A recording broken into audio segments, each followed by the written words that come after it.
चलिए आज हम लोग जो है बायोलॉजी का मोस्ट इम्पोर्टेंट टॉपिक पढ़ेंगे श्वसन तंत्र। नहीं, इससे पहले हम लोग पाचन तंत्र पढ़े थे, अभी हम लोग श्वसन तंत्र पढ़ेंगे। ठीक है, मनुष्य में श्वसन तंत्र, श्वसन कैसे होता है हम लोग के अंदर। ठीक है, श्वसन तंत्र का मतलब है कि वैसे तंत्र, वैसे अंगों का समूह जिसमें मतलब कि श्वसन पूरा जो है हम लोग सांस लेते और छोड़ते हैं। तो यह प्रक्रिया कैसे होता है, तो इसमें जो भी अंग हमारे शरीर में शामिल है उन सभी अंगों के बारे में पढ़ेंगे। नहीं, तो श्वसन तंत्र के अंतर्गत सबसे पहले तो कौन कौन सा अंग आता है। तो श्वसन तंत्र देखिए, ये श्वसन तंत्र की आकृति है। श्वसन तंत्र में यहाँ जो है जैसे हमारे नाक में या यहाँ से हमारा जो है नाक का यहाँ से छिद्र शुरू होगा, यहाँ पे लगा देते हैं हम लोग। यह जो है यहाँ दोनों छिद्र है, तो इसको हम लोग क्या कहेंगे, नासिका छिद्र। क्या कहेंगे, नासिका छिद्र कहेंगे। क्या कहेंगे, नासिका छिद्र कहेंगे। ठीक है, नासिका छिद्र, ये दोनों जो छिद्रवा है वो नासिका छिद्र हो गया। और यहाँ पे जो रहता है इसको नासिका कपाट कहते हैं। ठीक है, इसको यहाँ पे जो रहता है उसको क्या कहेंगे हम लोग, नासिका कपाट कहते हैं। ठीक है ना, यह करता क्या है, नासिका छिद्र में है हवा जाता है। नहीं, नासिका छिद्र से होकर हवा जाता है। हवा के साथ साथ जो है क्या चीज जाता है, जैसे हम लोग ऑक्सीजन लेते हैं ना जी, तो खाली ऑक्सीजन थोड़ा जाता है। माने हमारे वायुमंडल में CO2 भी है, ऑक्सीजन भी है, जल भी है। नहीं, तो ऑक्सीजन भी जाता है और CO2 भी जाता है। ठीक है ना, और नाइट्रोजन भी है। हमारे वायुमंडल में तो सबसे ज्यादा नाइट्रोजन है जी, सबसे ज्यादा नाइट्रोजन है, तो नाइट्रोजन भी जाता होगा। ठीक है, तो हमको तो चाहिए श्वसन में केवल ऑक्सीजन का उपयोग करना है भोजन के पाचन के लिए। नहीं, तो इसमें जो है जाता है आपको अंदर में, जैसे हम लोग श्वसन क्या कहते हैं, श्वसन तंत्र में हम लोग सांस लेने और छोड़ने दोनों की घटना पढ़ेंगे। नहीं, सांस लेना, सांस अंदर लेना और छोड़ना। नहीं, सांस लेने और छोड़ने की दोनों घटना पढ़ेंगे। तो सांस लेने की घटना को क्या कहते हैं हम लोग,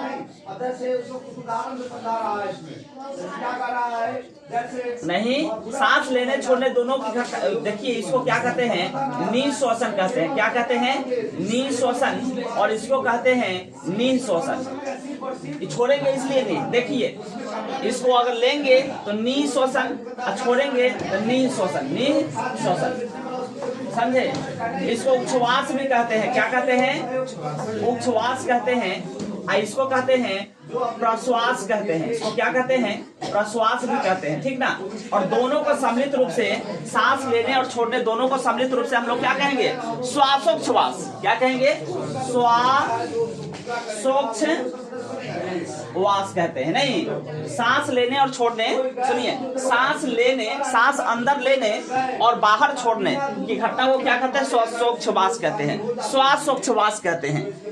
कभी कभी एग्जाम में ऐसा भी क्वेश्चन आता है कि श्वासोच्छ्वास क्या है, तो सांस लेने और छोड़ने की घटना जो है वो क्या कहलाती है, श्वासोच्छ्वास कहलाती है।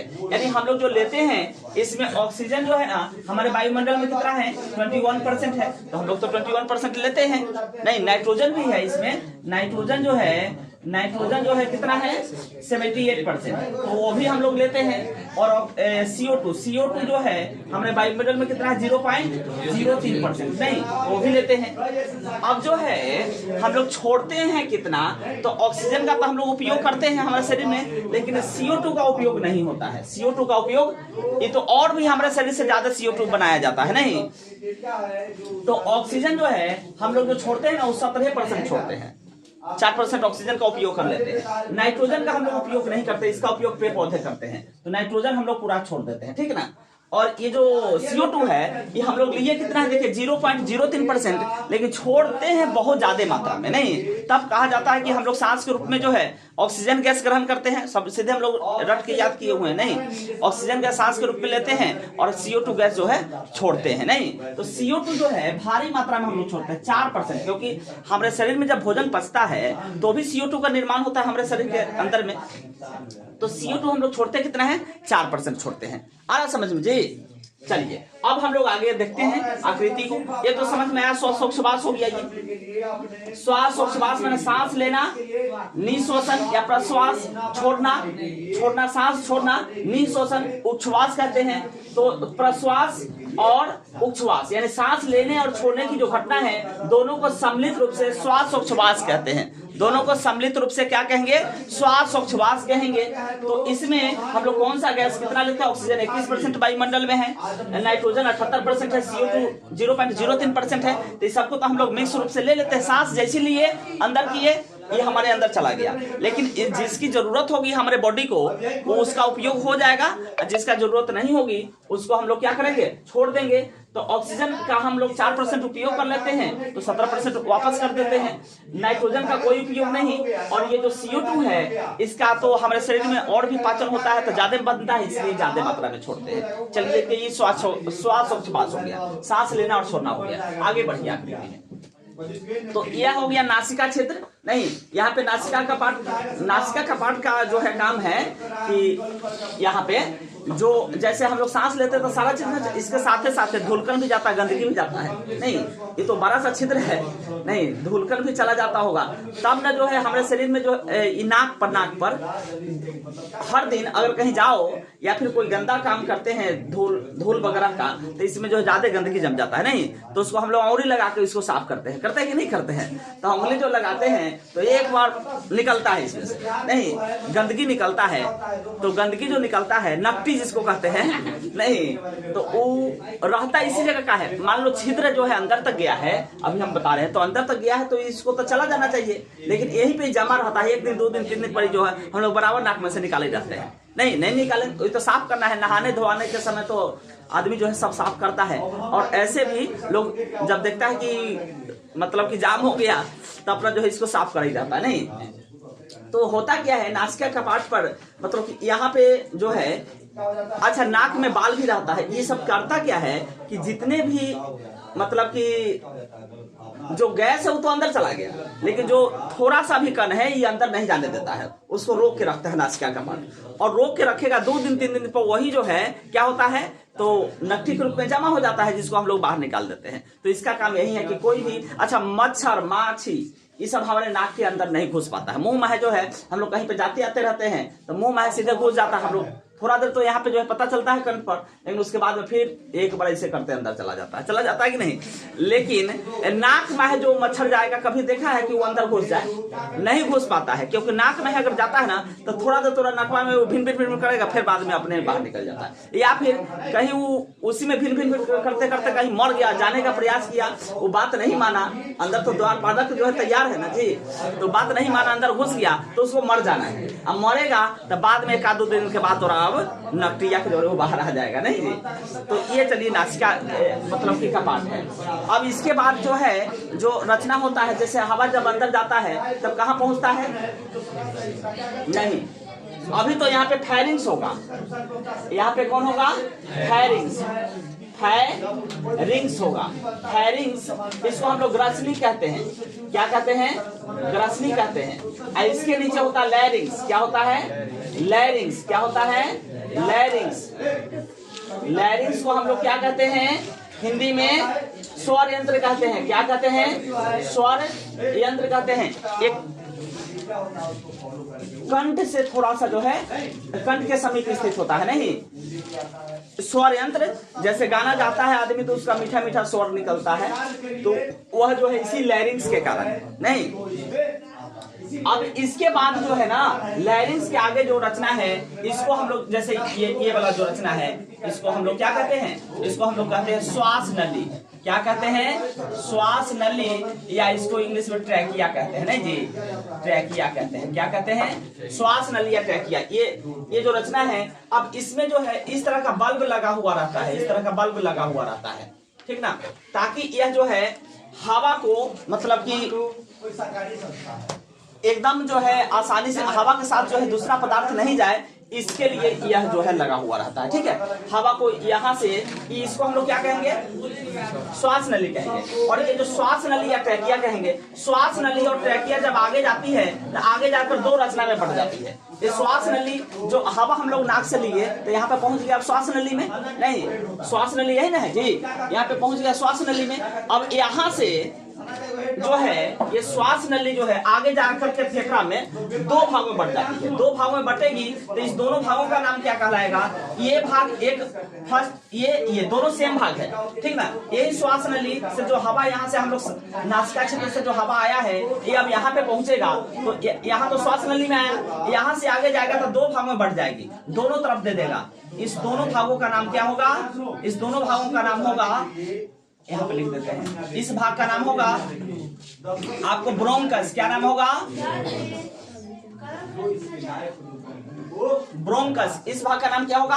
ब्रोंकस, ठीक ना। और ये जो ब्रोंकस है इधर भी है, इसका भी नाम ब्रोंकस, इसका भी नाम ब्रोंकस। ये हवा जो है अब दोनों फेफड़ों में आ चुका है। दोनों फेफड़ों में कौन ले जाता है? ब्रोंकस। इसको श्वसनिका कहते हैं, सॉरी श्वसनी, श्वसनी इसको कहते हैं। क्या कहते हैं? श्वसनी, श्वसनी, इसको श्वसनी कहते हैं हिंदी में, ठीक ना। ब्रोंकस इंग्लिश नाम है, इसको ब्रोंकाई भी है। ब्रोंकाई इसलिए कहते हैं कि दो को पाया जाता है, सुनिए ध्यान से, ब्रोंकाई इसलिए कहते हैं कि दो को पाया जाता है, तो ब्रोंकस का प्लुरल होता है ब्रोंकाई, ठीक ना। इसका नाम क्या हो गया? ब्रोंकस। श्वास नली से हवा कहाँ जाएगा? ब्रोंकस में जाएगा। श्वास नली से कहाँ जाएगा? ब्रोंकस में जाएगा। अब इस ब्रोंकस से हवा कहाँ जाएगा? ये पतली पतली जो रचना है इसको हम लोग कहते हैं ब्रोंकियोल्स। क्या कहते हैं? ब्रोंकियोल्स। क्या कहते हैं? ब्रोंकियोल्स कहते हैं। इसको हम लोग ब्रोंकियोल्स कहते हैं। ब्रोंकियोल्स को हिंदी में कहते हैं श्वसनिकाएं। श्वसनिकाएं क्या कहते हैं? श्वसनिकाएं। इसको हम लोग हिंदी में कहते हैं श्वसनिकाएं। ये हुआ, देखिए ब्रोंकस जो है इस ट्रैकिया से हवा कहाँ गया? ट्रैकिया से हवा कहाँ गया? श्वास नली से दोनों फेफड़ों में पहुंच गया, किस? ब्रोंकस के रास्ते। नहीं, अब ब्रोंकस भी कई जो है छोटी छोटी क्या चीज में? ब्रोंकियोल्स में बटी होती है।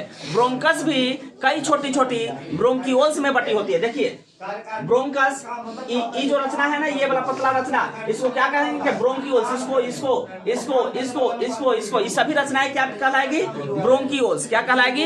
ब्रोंकियोल्स। अब ये जो ब्रोंकियोल्स है, ब्रोंकियोल्स जो है आगे जाकर के क्या चीज में मिलती है?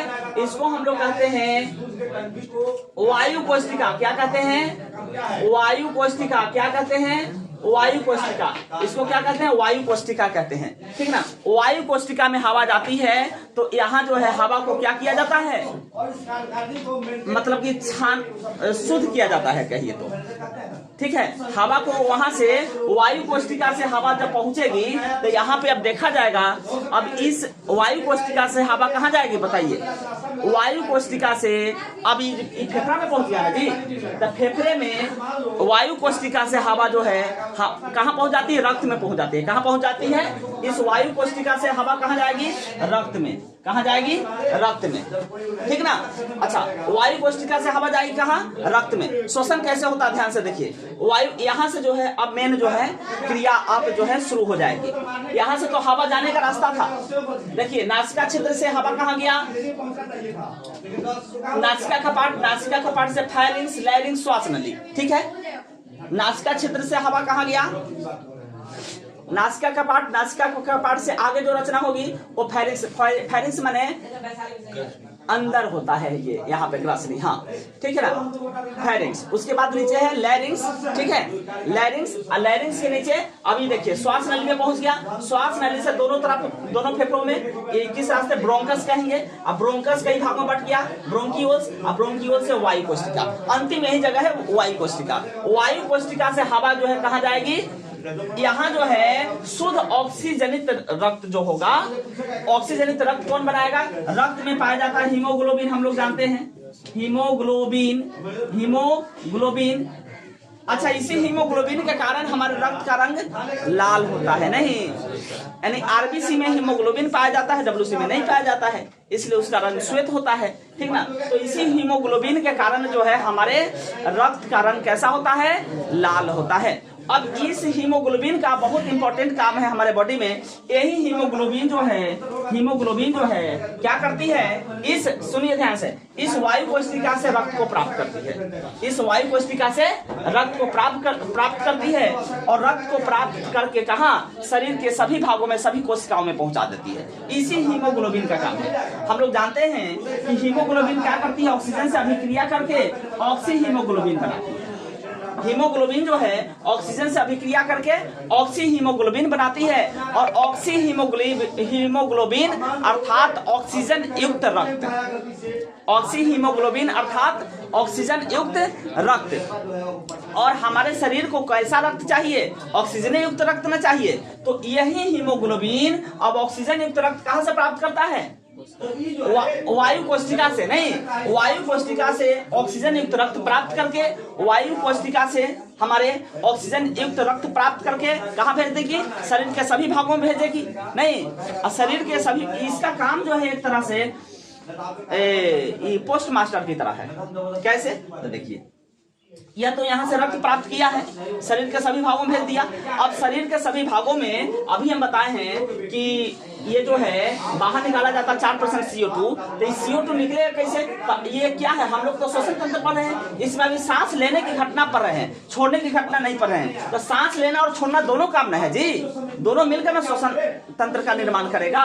तो यहाँ जो है हीमोग्लोबिन क्या करेगा? वायु कोशिका से ऑक्सीजन युक्त रक्त को प्राप्त करके और वो ऑक्सीजन में मिला के उसको कहाँ भेजेगा? शरीर के सभी कोशिकाओं में, माने शरीर के सभी अंगों में। और शरीर के सभी अंगों से हीमोग्लोबिन का ही काम है कि शरीर के सभी अंगों से जो अनऑक्सी युक्त, अनऑक्सीजनित कह सकते हैं, यानी CO2 युक्त, अनऑक्सीजनित माने CO2 युक्त रक्त को शरीर के सभी कोशिकाओं से प्राप्त करेगी, जाएगा माने उसको ऑक्सीजन वाला रक्त दे देगा। और जो खराब रक्त होगा माने CO2 जनित रक्त माने खराब रक्त, उसको कलेक्ट भी करेगा। ठीक है, और कलेक्ट करके यही हीमोग्लोबिन वायु कोशिका को पहुंचा देगा। ठीक है, यही हीमोग्लोबिन CO2 युक्त रक्त को क्या करेगा? इसको पहुंचा देगा। किसको? वायु कोशिका को। फिर वायु कोशिका आपको ब्रोंकियोल्स के रास्ते ब्रोंकस, अब ब्रोंकस श्वास नली, फिर यहाँ से जो छोड़ देगा। नहीं, तो अब क्या हुआ? सांस लेना, सांस छोड़ना हम लोग समझ गए। इसमें मेन काम किसका है? यहाँ जो रक्त आता है शुद्ध रक्त, शुद्ध करने का काम तो यही फेफड़ा किया। फेफड़ा में कौन किया? वायु कोशिका। अब देखिए, तो यहाँ जो है माने शुद्ध रक्त को हीमोग्लोबिन जो है ऐसा है, हीमोग्लोबिन ही है जो सभी कोशिकाओं में पहुंचा रहा है हमारे शरीर के सभी कोशिकाओं से अशुद्ध रक्त को कलेक्ट करके वायु कोशिका में पहुंचा रहा है कौन? हीमोग्लोबिन। यानी हीमोग्लोबिन का यह काम बहुत इंपॉर्टेंट हो जाता है। इसीलिए हमारे शरीर में जब जांच होता है तो हीमोग्लोबिन का काउंट होता है। हीमोग्लोबिन घट जाएगी तो श्वसन तंत्र प्रभावित होगा। ये तो समझ में आया, सांस लेना और छोड़ना समझ में आ गया। अब इसमें सांस लेने और छोड़ने में एक और अंग है जो हमें मदद करता है, उसका बहुत बड़ा रोल है, बताए हुए हैं, याद है तो बताइए। डायफ्राम, यह जो अंग है, ये सब तो हम लोग पढ़ लिए ना जी। यह हमारा फेफड़ा है,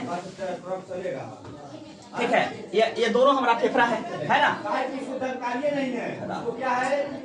यहाँ देखिए, यह हमारा डायफ्राम है। यह क्या है? यही हमारा डायफ्राम है। ये वाला हमारा क्या है? इसको मिटा देते हैं, डायफ्राम। यही हमारा डायफ्राम है। श्वसन में सबसे ज्यादा इंपॉर्टेंट रोल किसका है? डायफ्राम का। कैसे? तो जैसे हम लोग सांस लेते हैं ना, सांस लेते हैं, अभी लिए हुए, ठीक है, सांस लेंगे तो देखना, अपने आप को फील करके देखो, सांस लेते हैं तो डायफ्राम हमारा नीचे चला जाता है, ठीक ना? सांस लेते हैं तो डायफ्राम नीचे चला जाता है, जैसे छोड़ना डायफ्राम अपने जगह पे, ठीक है। सांस लेने में हमारा डायफ्राम नीचे जाता है, ठीक है, और सांस जैसी हम लोग छोड़ेंगे डायफ्राम नीचे, फिर जैसे छोड़ेगा तो डायफ्राम ऊपर अपने वास्तविक स्थान पे, ठीक है। तो सांस लेने और छोड़ने में हमारा कौन मदद करता है? यही डायफ्राम मदद करता है। अगर डायफ्राम किसी व्यक्ति का नष्ट हो गया तब ना वो ऊपर ले पाएगा न नीचे छोड़ पाएगा, ठीक है। माने ये डायफ्राम जिस भी व्यक्ति का नष्ट हो जाएगा वह व्यक्ति अब क्या करेगा? सांस नहीं ले पाएगा, और सांस जब हम लोग नहीं ले पाएंगे तब क्या हो जाएगा? आदमी की मृत्यु हो जाएगी, श्वसन तंत्र प्रभावित हो जाएगा। और श्वसन तंत्र प्रभावित हो जाएगा तो अभी बता रहे हैं ना, ऑक्सीजन युक्त रक्त कहाँ जाता है? हमारे शरीर के सभी भागों में। तो माने पाचन में मेन जो है मदद कौन करता है? श्वसन तंत्र। अब पाचन में मेन मदद करता है श्वसन तंत्र प्रभावित, तब पाचन नहीं होगा, सारा बॉडी श्वसन तंत्र से पाचन भी प्रभावित हो गया तो आदमी जो है मृत्यु तो अवश्य भावी हो जाएगा। नहीं, तो कौन मदद करता है? डायफ्राम। लेकिन डायफ्राम का देख रहा है अलग एक मतलब की आकृति है, इसका इसमें जो है नहीं है, लेकिन मेन जो है डायफ्राम ही है मनुष्य में जो सबसे ज्यादा जो है श्वसन में मतलब मदद करता है। तो श्वसन तंत्र किसी किसी व्यक्ति का नष्ट जैसी होगा तो देखना सुना होगा तुम लोग, एक आदमी का यहाँ पे सिमराहा में हम सुने थे कि क्या हुआ था, आपको जो है एक्सीडेंट किया था और उसका फूटा उटा नहीं था लेकिन फिर भी मर गया था, है ना। एक्सीडेंट किया था, एक आदमी का फूटा था वो बच गया था, एक आदमी का फूटा उटा नहीं था वही मर गया था। तो वो क्या गारंटी है? तो उसमें ऐसा कंडीशन हो सकता है, क्या कंडीशन हो सकता है कि यह जो है ना, माने एक्सीडेंट कोई व्यक्ति करे और उसको इसी पर अगर चोट लग जाए, इस पर चोट लगेगा तो डायफ्राम तो टूट जाएगा, और डायफ्राम टूट जाएगा तो दोबारा उसका ऑपरेशन संभव नहीं, वो बनेगा कैसे? डायफ्राम टूट गया तो फिर जुड़ नहीं सकता, ये अलग एक मतलब कि स्ट्रक्चर ही है। तो डायफ्राम अगर टूट गया तो दोबारा बनेगा नहीं, या डायफ्राम टूट गया तो सांस लेने में दिक्कत होगी और कई दिन उसको ऑक्सीजन पर वेंटिलेटर पर आदमी मर जाएगा। समझ में आया बात? एक मिनट देखिए, यहाँ पे जो है सांस लिखाना चाहिए तो ये साल लिखा गया है, सांस इसको कर लीजिए। सुनिए एक और बात यहाँ पे देखिए, यहाँ जो है ना, यह जो है सांस वाली नली, सांस वाला नली और भोजन वाला नली, यह दोनों जो है यहाँ पे आके जो ये श्वास नली जो ट्रैकिया है, यही इसमें एक ही जगह एक ही नली है, यहाँ से जो है एक ही नली है जिसमें भोजन वाला भी नली जाके मिलता है और सांस वाला भी नली जाके मिलता है। ठीक है, तो इसको जरा देख लीजिए। ठीक है, जैसे मान लेते हैं ये हमारा जो है भोजन वाला नली है, ये हमारा सांस वाला नली, और यहाँ से ये दोनों जो है आकर के मिल जाता है। ठीक है, देखिए, ठीक है, यह जो हमारा है यह हमारा मुख है, क्या है?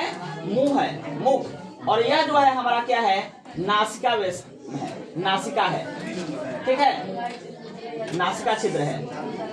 यह जो है हमारा सांस वाला नली है, यह जो हमारा मुंह वाला नली है। तो सुनिए ध्यान से, तो यह जो है यह नली भी यहाँ आया और यह नली भी यहाँ आया, लेकिन यहाँ पे जैसे ही आएगा तो दोनों एक ही नली में आकर के मिल जाती है। ठीक ना, अब एक ही नली में आके मिलेगा तो परेशानी क्या हो जाएगा कि ये में भोजन आएगा, ये में ऑक्सीजन आएगा, तो दिक्कत हो जाएगी। नहीं, अब दोनों एक ही में एक यहाँ से आकर के वो कहलाती है ग्रास नली और ये कहलाती है श्वास नली। ठीक ना, तो यहाँ से भोजन, सुनिए ध्यान से, यहाँ से भोजन जो है, भोजन तो जाना चाहिए ग्रास नली में, भोजन कहाँ जाना चाहिए? ग्रास नली में। और यह जो है श्वसन वाला जो गैस जो है कहाँ जाना चाहिए? श्वास नली में। यह कहाँ जाना चाहिए? श्वास नली में। लेकिन ये दोनों ग्रास नली या श्वास नली एक ही जगह पे आके मिलता है, तो यहाँ पे एक अंग रहता है, उस अंग का नाम क्या है? उस अंग का नाम है, इस तरह की रचना होती है, इस तरह की रचना रहती है यहाँ पे। ठीक ना, इस रचना को हम लोग कहते हैं, एक नाम है एपिग्लोटिस। क्या नाम है? एपिग्लोटिस। एपिग्लोटिस। एपिग्लोटिस का काम क्या है?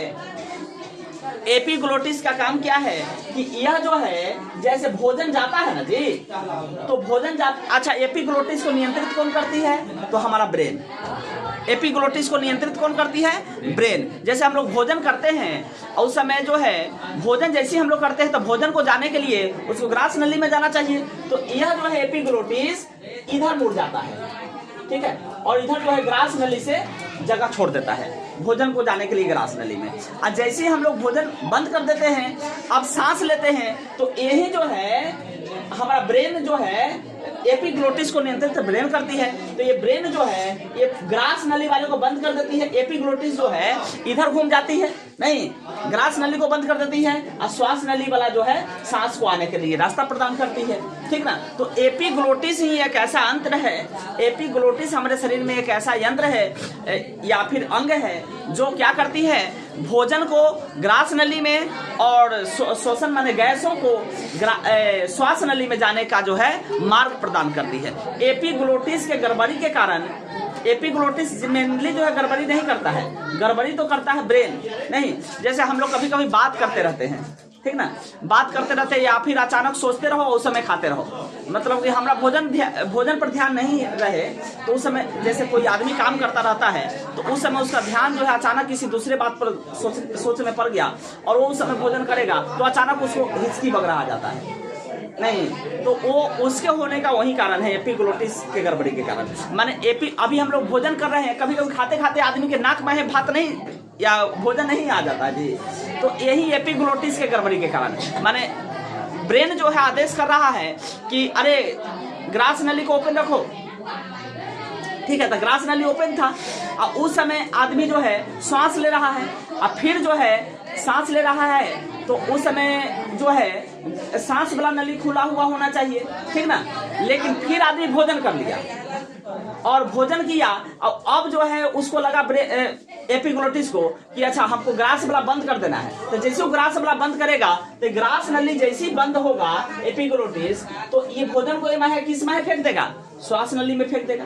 नहीं, ग्रास नली बंद है, एपिग्लोटिस ग्रास नली को बंद कर दिया तो यह भोजन अब कहाँ जाएगा, श्वास नली में पहुंच जाएगा और श्वास नली में पहुंच जाएगा तो ये तो ये में आ जाएगा ना जी, फेंक देगा कि नहीं नाक में। तो यही होता है, एपिग्लोटिस मदद करती है मतलब गैसों को श्वास नली में जाने के लिए और भोजन को ग्रास नली में जाने के लिए, ठीक है।